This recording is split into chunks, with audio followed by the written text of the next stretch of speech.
ভারতের ভিসা কিন্তু বর্তমানে বাংলাদেশি নাগরিকদের জন্য সোনার হরিণ হয়ে গেছে। সেটা অনেক দিন ধরেই কিন্তু চলে আসছে, কেননা ভারত বাংলাদেশি নাগরিকদের জন্য তাদের ভিসা টোটালি বন্ধ রেখেছে। শুধুমাত্র সীমিত পরিমাণে মেডিকেল ভিসা এবং স্টুডেন্ট ভিসা, এন্ট্রি ভিসা তারা দিচ্ছে।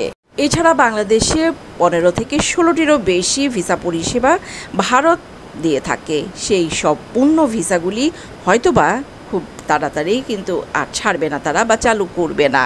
এখন যেভাবে আছে, যেভাবে চলছে সীমিতভাবে মেডিকেল ভিসা সহ যেই ভিসাগুলি চলছে সেভাবেই চলবে, এটা মোটামুটি নিশ্চিত হওয়া গেছে।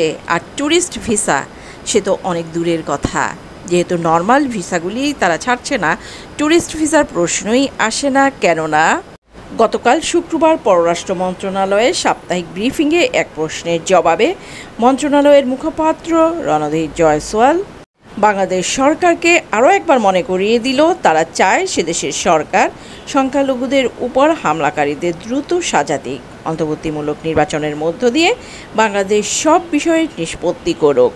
তার মানে এটা স্পষ্ট, ভারত সেই প্রথম দিকে যেই অবস্থানে ছিল এখন পর্যন্ত তারা সেই একই অবস্থানে আছে।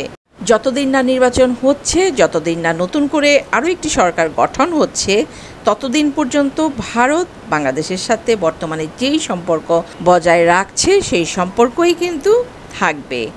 মূলত এই প্রথমবারের মতো ভারতের পক্ষ থেকে সংখ্যালঘুদের ওপর নির্যাতনের একটি খতিয়ান দেয়া হয়। মুখপাত্র রণধীর জয়সওয়াল এই খতিয়ান দিয়ে বলেন, গত বছর 5 আগস্ট থেকে এই বছরের 16 ফেব্রুয়ারি পর্যন্ত 2374টি ঘটনা ঘটেছে।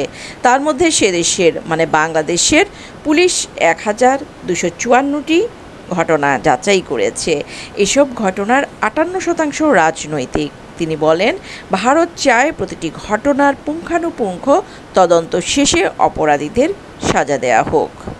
মূলত সম্প্রতি ওমানে ভারতের পররাষ্ট্রমন্ত্রী এস জয়শঙ্করের সঙ্গে বৈঠকের পর দেশে ফিরে বাংলাদেশের পররাষ্ট্র উপদেষ্টা তৌহিদ হোসেন এক মন্তব্যে বলেছিলেন, সংখ্যালঘুদের রক্ষার বিষয়টি বাংলাদেশের অভ্যন্তরীণ বিষয়, এ নিয়ে ভারতের উদ্বেগের কারণ নেই। সে প্রশ্নের উত্তরেই জয়সওয়াল নির্যাতনের খতিয়ান তুলে ধরে এই মন্তব্য করেন। জয়সওয়াল আরও দাবি করেন, বাংলাদেশের আইনশৃঙ্খলা পরিস্থিতি খুবই উদ্বেগজনক। গুরুতর অপরাধে আটক ও সাজাপ্রাপ্ত সন্ত্রাসী এবং উগ্রপন্থীদের ছেড়ে দেওয়ার কারণে পরিস্থিতি আরও খারাপ হয়েছে। তার মানে এটা একদমই ক্লিয়ার যে ভারত ভিসা সংক্রান্ত প্রথমে তাদের যে অবস্থানে ছিল সেই অবস্থান থেকে বিন্দুমাত্র সরে দাঁড়ায়নি, তারা একই অবস্থানে আছে। তারা সন্ত্রাসী হামলার ভয়ে উদ্বেগের কারণ হিসেবে তাদের নিরাপত্তাজনিত কারণে এখন পর্যন্ত ভারতীয় ভিসা সীমিত রেখেছে, এবং যতদিন পর্যন্ত একটা নির্বাচিত সরকার না আসছে সেই পর্যন্ত তারা সব ধরনের ভিসা সীমিতই রাখবেন। ভালো থাকবেন সবাই, আল্লাহ হাফেজ।